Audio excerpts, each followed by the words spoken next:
وأشهد أن لا إله إلا الله وحده لا شريك له، وأشهد أن محمدًا عبده ورسوله. يا أيها الذين آمنوا اتقوا الله حق تقاته ولا تموتن إلا وأنتم مسلمون. يا أيها الناس اتقوا ربكم الذي خلقكم من نفس واحدة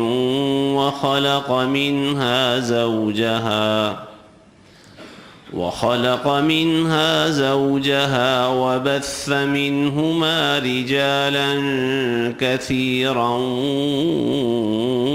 ونساء، واتقوا الله الذي تساءلون به والأرحام، إن الله كان عليكم رقيبا. يا أيها الذين آمنوا اتقوا الله وقولوا قولا سديدا يصلح لكم أعمالكم ويغفر لكم ذنوبكم، ومن يطع الله ورسوله فقد فاز فوزا عظيما. اللهم صل على محمد وعلى آل محمد كما صليت على إبراهيم وعلى آل إبراهيم إنك حميد مجيد. اللهم بارك على محمد وعلى آل محمد كما باركت على إبراهيم وعلى آل إبراهيم إنك حميد مجيد. أما بعد، فإن خير الحديث كتاب الله، وخير الهدي هدي محمد، وشر الأمور محدثاتها، وكل محدثة بدعة، وكل بدعة ضلالة، وكل ضلالة في النار. سبحانك لا علم لنا إلا ما علمتنا، إنك أنت العليم الحكيم. اللهم انفعنا بما علمتنا، وعلمنا ما ينفعنا، وزدنا علما. الحمد لله على كل حال، ونعوذ بالله من حال أهل النار. رب أعوذ بك من همزات الشياطين، وأعوذ بك رب أن يحضرون. أعوذ بالله السميع العليم وبوجهه الكريم وسلطانه القديم من الشيطان الرجيم. وما أصابكم من مصيبة فبما كسبت أيديكم ويعفو عن كثير. اور تمہیں جو کوئی مصیبت پریشانی آتی ہے تو تمہارے ہاتھوں کی کمائی کی وجہ سے ہوتی ہے، اور وہ اللہ اکثر گناہ تو معاف ہی کر دیتا ہے. انسانی زندگی میں اللہ رب العزت نے، بلکہ انسانی زندگی ہی نہیں،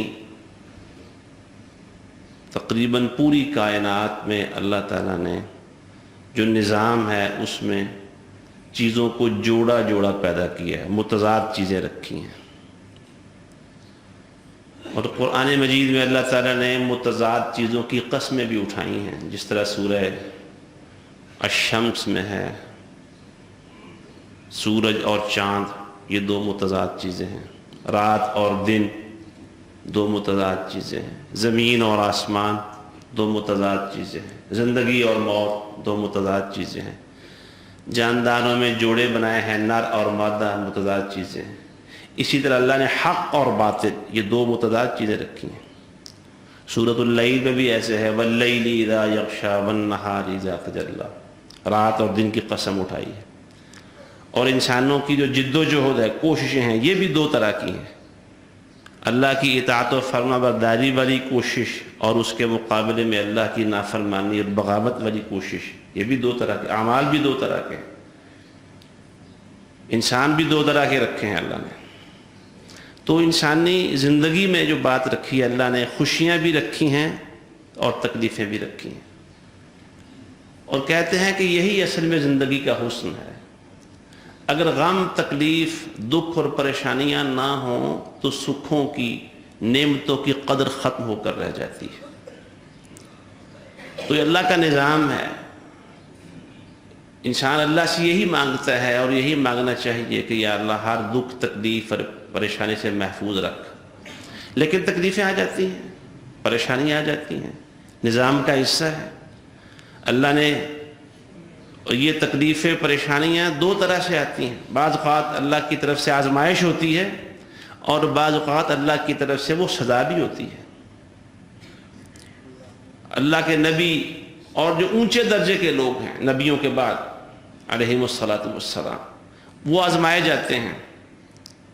نبی علیہ الصلاۃ والسلام نے فرمایا کہ سب سے شدید آزمائش نبیوں کی ہوتی ہے. اشد الناس بلاء الانبیاء ثم الامثل فالامثل. نبیوں کی آزمائش سب سے زیادہ ہوتی ہے، پھر ان کے بعد نبیوں کے بعد جن کا درجہ ہے ایمان میں، پھر ان کی آزمائش، پھر اس کے بعد. تو ہم جیسے لوگوں کی آزمائشوں کی بجائے جو تکلیفیں، پریشانی آتی ہیں وہ ہمارے گناہوں کا نتیجہ ہوتی ہے. اور یہاں اللہ نے اسی بات کا ذکر کیا ہے. سورۃ الشورى کی آیت پڑھی ہے، وَمَا أَصَابَكُم مِّن مُّصِيبَةٍ فَبِمَا كَسَبَتْ أَيْدِيكُمْ. تمہیں جو کوئی بھی تکلیف اور پریشانی آتی ہے وہ تمہارے ہاتھوں کی کمائی کی وجہ سے. لہذا انسان کو جب کوئی دکھ آئے، تکلیف آئے، غم پہنچے تو پھر وہ غور کرے کہ آخر وجہ کیا ہے اس کی. وہ انسان خوش نصیب ہے جسے غور کرنے کا موقع مل جائے کہ یہ دکھ، یہ نقصان ہوا کیسے ہے، کیوں ہوا ہے. بد نصیبی یہ ہوتی ہے کہ انسان اپنی اس پریشانی اور مصیبت کا ذمہ دار دوسروں کو قرار دیتا ہے. بہت سارے لوگ وہ عاملوں، بابوں اور نجومیوں کے پاس بھاگ کھڑے ہوتے ہیں کہ کام بالکل اچھا چل رہا تھا، اچانک کیا ہو گیا. اور پھر وہ انسان کو مزید گمراہ کرتے ہیں، اللہ سے دور کر دیتے ہیں. انسان اپنے گریبان میں جھانکے، انسان اپنے اعمال میں دیکھے، انسان اپنے گھر میں دیکھے، انسان اپنے کاروبار میں دیکھے، اپنی زندگی دیکھے، معمولات دیکھے، شامیں دیکھے، صبحیں دیکھے، خلوتیں دیکھے، جلبتیں دیکھے کہ کیوں ایسا کیوں ہوا. کیونکہ اللہ قرآن میں بالکل سچ فرماتا ہے، تمہیں جو کوئی مصیبت اور تکلیف آتی ہے وہ تمہارے اعمال کی وجہ سے ہے، تمہارے ہاتھوں کی کمائی ہے. اور اللہ کی بات اٹل ہے. اللہ کی بات وہ اس میں غلطی کا کوئی شائبہ اور امکان تک نہیں ہے۔ صحیح مسلم میں حدیث ہے، حدیث قدسی، جس کے راوی سیدنا ابو ذر رضی اللہ عنہ ہے، طویل حدیث ہے، اور اس حدیث کے آخر میں آخری بات کیا ہے؟ اللہ تعالیٰ فرماتا ہے اے میرے بندو انما ہی اعمالکم احصیها علیکم، یہ تمہارے اعمال ہیں جنہیں میں شمار کرتا رہتا ہوں، ان کی گنتی اور حساب کرتا رہتا ہوں، ثم اوفیها لکم، او کما قال النبی صلی اللہ علیہ وسلم، پھر میں انہی اعمال کی پوری جزا تمہیں دیتا رہتا ہوں، اس کا بدلہ دیتا رہتا ہوں۔ فمن وجد خیرا، جس کو اچھے حالات میسر آ جائیں، آسودگی مل جائے، دینی حوالے سے دنیاوی حوالے سے خیر ملے، کام اچھا چل رہا ہے، اولاد فرما بردار ہے، بیوی بھی اطاعت گزار اور وفادار ہے، جو ساتھ ملازم کام کرنے والے نوکر چاکر وہ بھی محبت کرنے والے ہیں، تو اسے چاہیے کہ وہ اللہ کا شکر ادا کرے،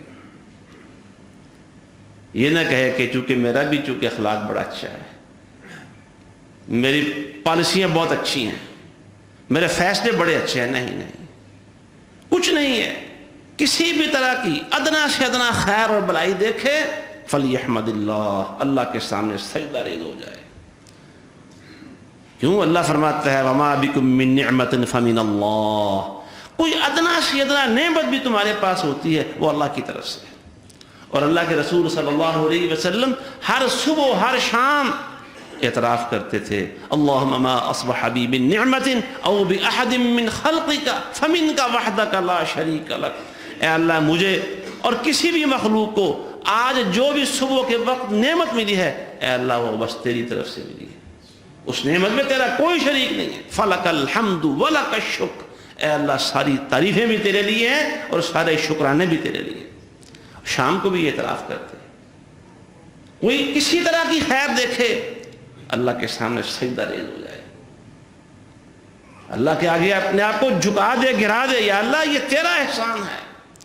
فمن وجد غیر ذلک، اور اگر خیر کے الٹ کوئی صورتحال پیش آ جائے، نقصان، تکلیف دے، بچوں کی طرف سے، ملازموں کی طرف سے گھاٹا پڑ گیا ہے، گاہک قریب تھا کہ سودا ہو جاتا، کانٹریکٹ سائن ہو جاتا ہے، اس میں لاکھوں کا نفع ہو سکتا تھا، کسی بات پہ وہ ہاتھ سے نکل گیا سودا، تو پھر وہ ادھر ادھر نہ جھانکے، فلا یلومن الا نفسہ، وہ اپنے گریبان میں جھانکے اور اس کی ملامت اپنے آپ کو کرے۔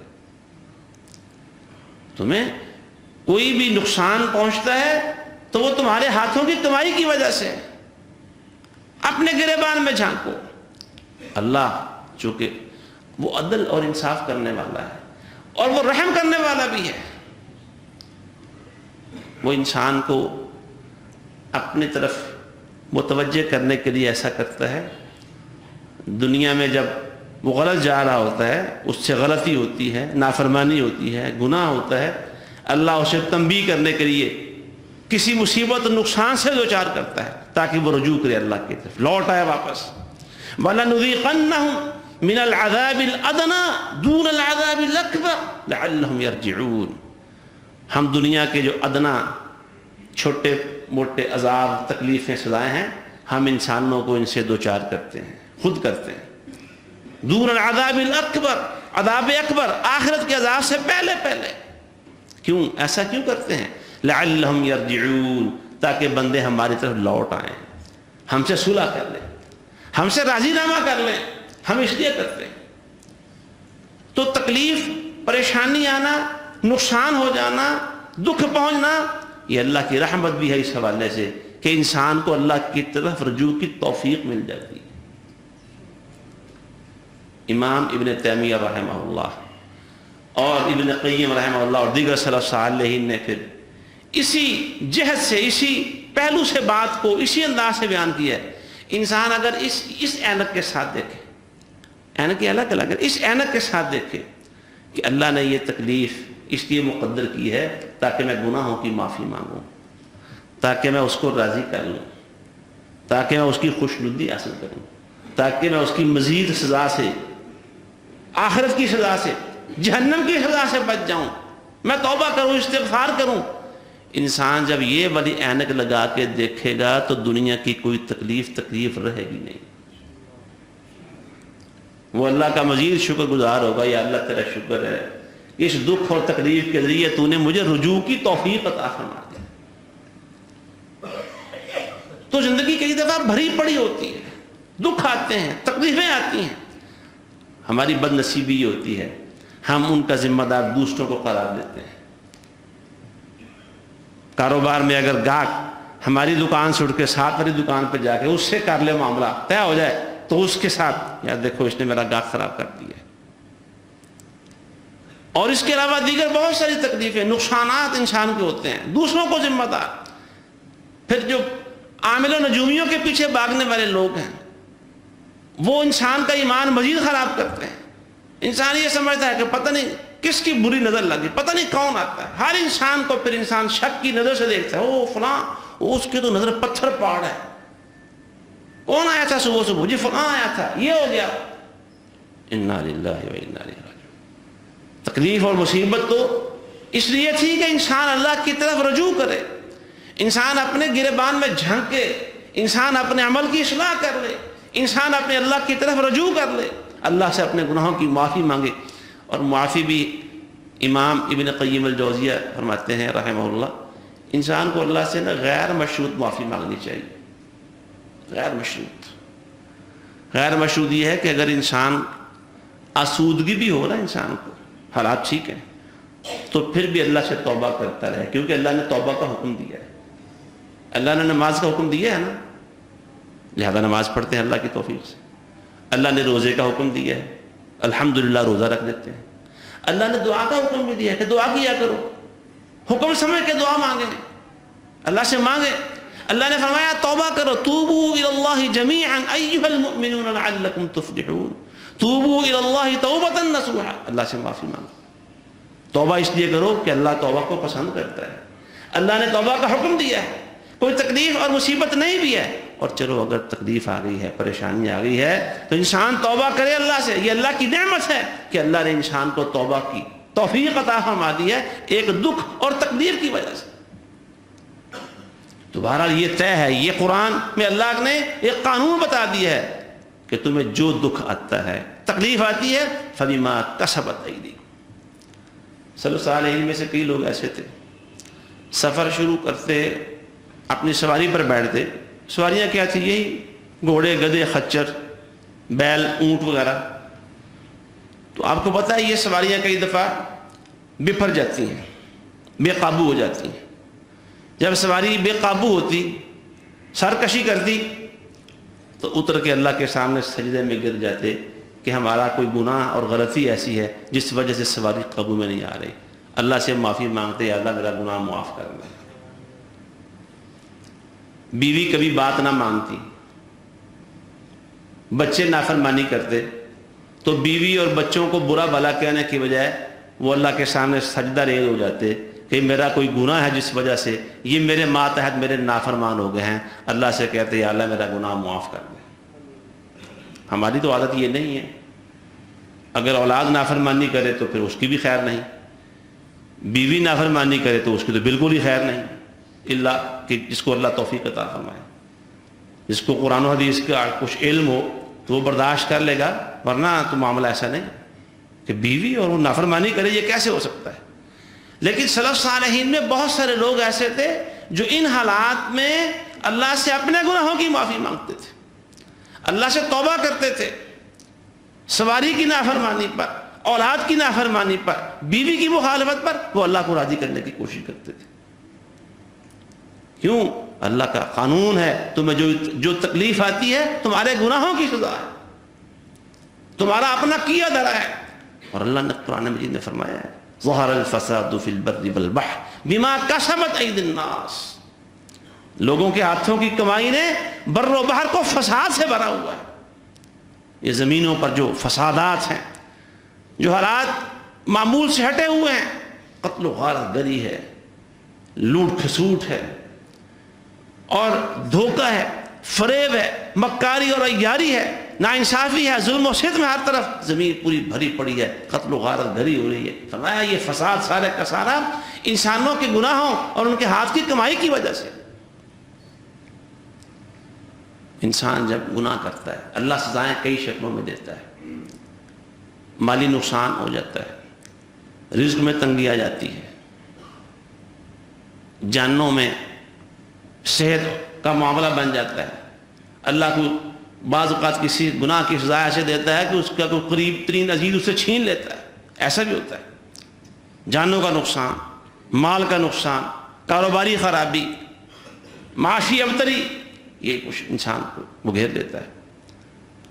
کبھی ایسا ہوتا ہے اللہ تعالیٰ بعض، اور یہ جو گناہ، یہ جو سزائیں ہیں نا، بیمار انسان کا اپنا بیمار ہو جانا، گھر کے کسی فرد کا بیمار ہو جانا، کاروبار میں نقصان ہو جانا، خدا نخواستہ جاتے ہوئے ایکسیڈنٹ ہو جانا، یہ تکلیفیں بھی اگرچہ بعض اوقات بڑی سخت اور انتہائی تکلیف دہ یا پریشان کن ہوتی ہیں، لیکن کچھ سزائیں ایسی ہیں جو اس کے مقابلے میں زیادہ سنگین ہیں. اللہ تعالیٰ کئی دفعہ کسی گناہ کی سزا ایسے دیتا ہے کہ اس انسان سے اللہ نیکی کی توفیق چھین لیتا ہے، نیکی کا شوق ہی ختم ہو جاتا ہے. وہ منافقین کا ذکر ہوا، اللہ تعالیٰ نے قرآن میں فرمایا، آپس میں بیٹھے اصلاح کر رہے ہیں، لا تنفقوا علی من عند رسول اللہ حتی ينفضوا. اور جو اللہ کے رسول کے پاس لوگ ادھر ادھر سے ہجرتیں کر کے آتے ہیں نا، اور بالکل فارغ بیٹھے رہتے ہیں. ہمارے ہاں جس طرح کہتے ہیں کہ کام نہ کاج دی تو دشمن ناج دی. یہ بہویں بیاہ کے لاتے ہیں تو ان کے بارے میں لوگ گھروں میں ایسی باتیں کرتے ہیں، بہوؤں کے بارے میں، اور کسی کے لیے یہ بہوؤں کہتے ہیں کام نہ کاج دی تو دشمن ناج دی. بیٹیوں کو نہیں ایسا کہتے، چلے سارا دن سوئی رہے ہیں، بہوؤں کو ایسا کہتے ہیں. تو خیر وہ اس طرح کی باتیں بھی کرتے ہیں. وہ کہنے لگے کہ یہ سارے آئے بیٹھے ہیں کھانے پینے کے لیے، کام کاج کرتے کوئی نہیں، سارا دن وہاں بیٹھے رہتے ہیں اور ہمارے ٹکڑوں پر پڑھ رہے ہیں لا تنفقوا علی من عند رسول اللہ. ان لوگوں پر آئندہ انہیں چندہ دینا، انہیں کھلانا پینا چھوڑ دو. اہل علم نے لکھا ہے یہ دراصل اللہ نے کہا کہ اچھا ہو گیا کہ تمہارے اپنے منہ سے یہ بات نکلی ہے، اور اصل بات یہ ہے تمہاری نیتیں اتنی پلید ہیں، تمہارا پیسہ اتنا ناپاک ہے، اللہ تمہیں خرچ کرنے کی توفیق بھی دینا ہی نہیں چاہتا کہ تم میرے پاک باز بندوں پہ اپنا ناپاک پیسہ خرچ کرو. نیکی کا شوق ختم ہو جاتا ہے، جی چاہتا ہی نہیں ہے.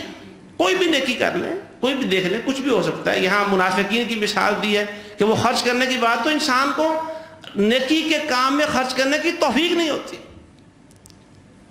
شوق پیدا نہیں ہوتا، ولولہ نہیں پیدا ہوتا. یہ کسی نہ کسی گناہ کی سزا ہوتی ہے.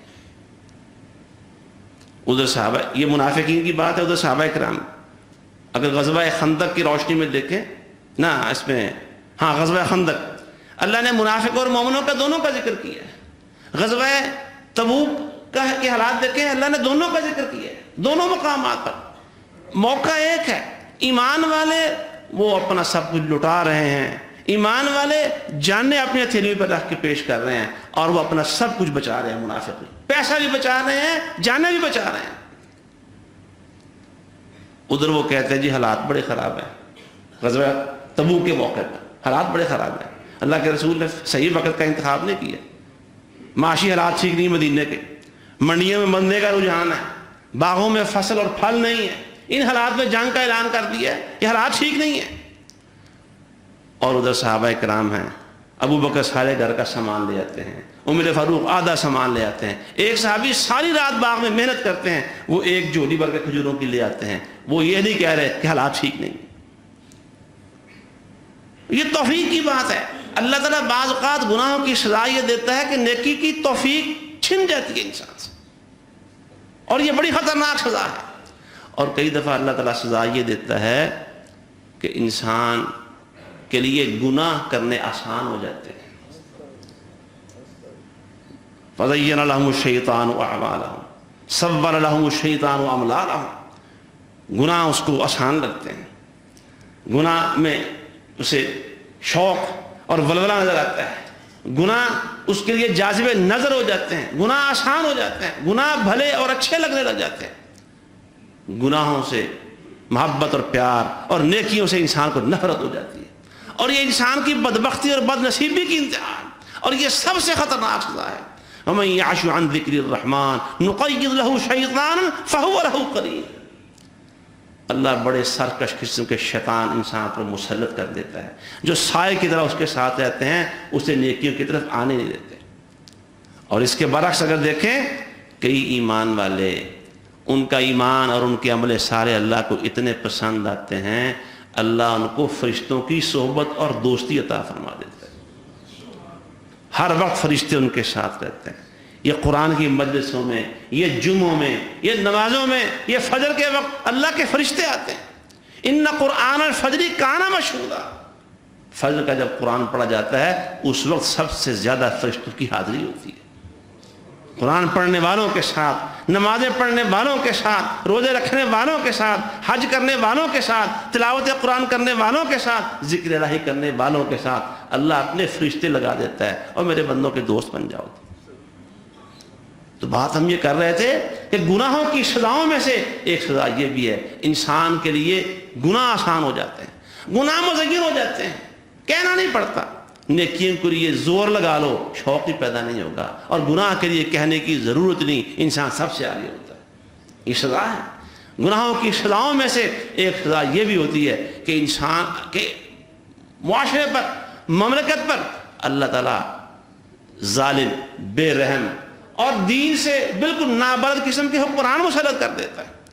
اور آج ہم دیکھ رہے ہیں امت مسلمہ، وہ ایک عرصے سے، آپ مشرق سے لے کر مغرب تک دیکھ لیں، زیادہ تر امت مسلمہ کا معاملہ اور مسئلہ یہ ہے کہ یہاں قیادت کا فقدان ہے، صالح قیادت کا فقدان ہے، اور ہمارا ملک اس سلسلے میں وہ بہت آگے اور بازی لے جانے والا ہے۔ ایسے بے رحم، ایسے ناانصاف، اللہ کے خوف سے عاری، محبت رسول سے عاری، صحابہ کرام کے شان و مقام سے، مقام نبوت سے، ختم نبوت سے بالکل نابلد اور نالائق قسم کے گناہ، یہ ہماری قسمت اور مقدر بنے ہوئے۔ کیوں؟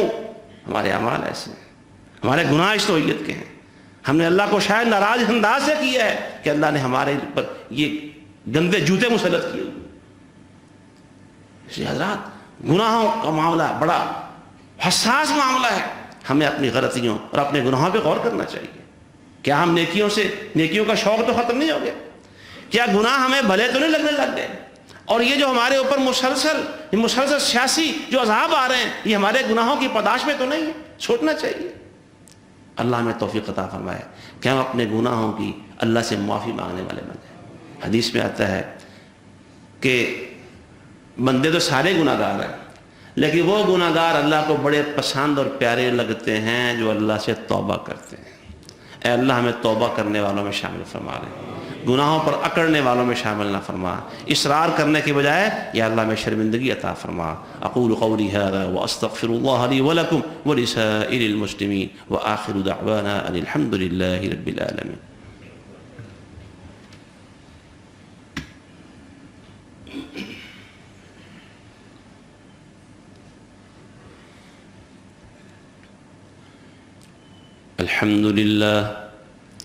الحمد لله نحمده ونستعينه ونستغفره جزاك الله، ونعوذ بالله من شرور أنفسنا وسيئات أعمالنا، من يهده الله فلا مضل له ومن يضلل فلا هادي له، وأشهد أن لا إله إلا الله وحده لا شريك له، وأشهد أن محمدًا عبده ورسوله۔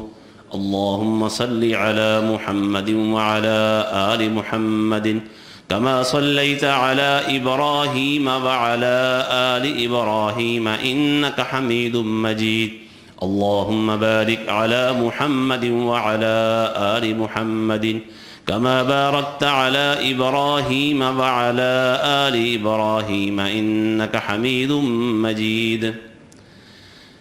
صحیح بخاری میں ایک حدیث ہے کہ ایک مجلس میں نبی علیہ الصلوۃ والسلام صحابہ میں موجود تھے، تو مجلس بھی بڑی کچا کچ بھری ہوئی تھی۔ مسجد میں 3 شخص داخل ہوئے تو دیکھنے لگے بھی ہماری جگہ کہیں ہے بھی کہ نہیں ہے، ایک آدمی، وہ جمعہ نہیں تھا، جمعے کے علاوہ کی بات ہے، تو وہ ایک آدمی دیکھا وہ تھوڑا یوں گھومتے زگ زیگ ہوتے ہوتے ہوتے رسول اللہ صلی اللہ علیہ وسلم کے جس حد تک ممکن تھا نا قریب کچھ جگہ اس کو مل گئی اور وہ وہاں آ کے بیٹھ گیا۔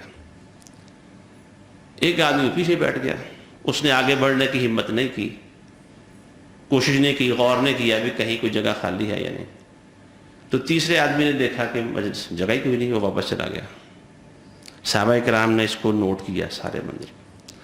آپ نے فرمایا بھی ان تینوں کے بارے میں تمہیں کچھ بتاؤں میں؟ بات بڑی دلچسپ ہے، صحابہ نے بھی غور کر لیا تھا، اور رسول اللہ صلی اللہ علیہ وسلم بھی تعلیم کا کوئی موقع ضائع نہیں جانے دیتے تھے۔ فرمایا تینوں کی بات بتاؤں تمہیں؟ جی فرمائیے اللہ کے رسول۔ فرمایا جو تو آگے بڑھا ہے نا، اللہ بھی اس کی طرف آگے ہی بڑھا ہے۔ اللہ کی شان یہ ہے، جو اللہ کی طرف آگے بڑھتا ہے اللہ بھی اس کی طرف آگے بڑھتا ہے۔ کوئی ایک قدم آتا ہے اللہ 10 قدم آتا ہے۔ حدیث ہے رسول اللہ صلی اللہ علیہ وسلم، حدیث قدسی ہے، جو چلتے ہوئے آتا ہے اللہ بھاگتے ہوئے اس کی طرف آتا ہے، اس سے زیادہ تیزی کے ساتھ اللہ اس کی طرف بڑھتا ہے۔ فرمایا جو ہچکچایا ہے آگے بڑھنے سے، اللہ نے اس کے ساتھ بھی معاملہ اس کی ہچکچاہٹ کے مطابق ہی کیا ہے۔ جہاں وہ ہے اللہ نے اس کو وہیں رکھا ہے، اور جو واپس چلا گیا ہے اللہ نے اس کو ویسے ہی واپس کر دیا ہے، کچھ نہیں ملا اس کو۔ لہٰذا دین کے معاملے میں آگے بڑھنا چاہیے، نماز میں پہلی صف پہ جگہ پانے کی کوشش کرنی چاہیے۔ میں نے دیکھا ہے بہت سارے احباب جمعے کے لیے تشریف لاتے ہیں تو کافی جگہ آگے ہوتی ہے، پیچھے بیٹھ جاتے ہیں۔ یہ گھر سے یہاں تک آنے کے بعد جو چند قدم اور آگے چلیں گے، امام کے جتنا قریب ہو کے بیٹھ، عذر کوئی ہو تو الگ بات ہے، بعض لوگوں کے عذر بھی ہوتے ہیں آگے بڑھنے کے حوالے سے، شرعی عذر ہو، ورنہ نارملی جگہ آگے ہو تو پہلے آنے کی کوشش کریں۔ دنیا میں بڑے بڑے کاروباروں اور بڑی بڑی جو اسکیمیں لگتی ہیں، سیلیں لگتی ہیں، وہاں لکھا ہوتا ہے پہلے آئیے پہلے پائیے۔ بڑی دنیا وہاں پہنچتی ہے پہلے آئیے جی، پہلے 10 کسٹمرز کے لیے یہ سہولت ہے، پہلے 50 کو یہ ملے گا، تو بڑے بڑے لوگ پہلے 50 میں شامل ہوتے ہیں۔ آگے بڑھا کیجیے، آگے آیا کیجیے، اللہ کی طرف آگے بڑھیں۔ جتنا امام کے پہلی صف میں آئیں گے اتنا اللہ کے قریب ہوں گے۔ امام کا مسئلہ نہیں ہے، وہ اتنے قدم زیادہ آپ چل رہے ہیں، آگے بڑھا کریں پیچھے ہٹنے کی بجائے۔ اور دوسری بات آگے بڑھنے کے حوالے سے یہ بھی ہے، اللہ تعالیٰ کے راستے میں خرچ کرنے کے حوالے سے بھی آگے بڑھا کریں۔ یہ پچھلے 2-3 جمعہ رمضان کے بعد پچھلے جمعے تک ہمارے جو ناظم صاحب ہیں، خزانچی ہیں بھائی محمد امین صاحب،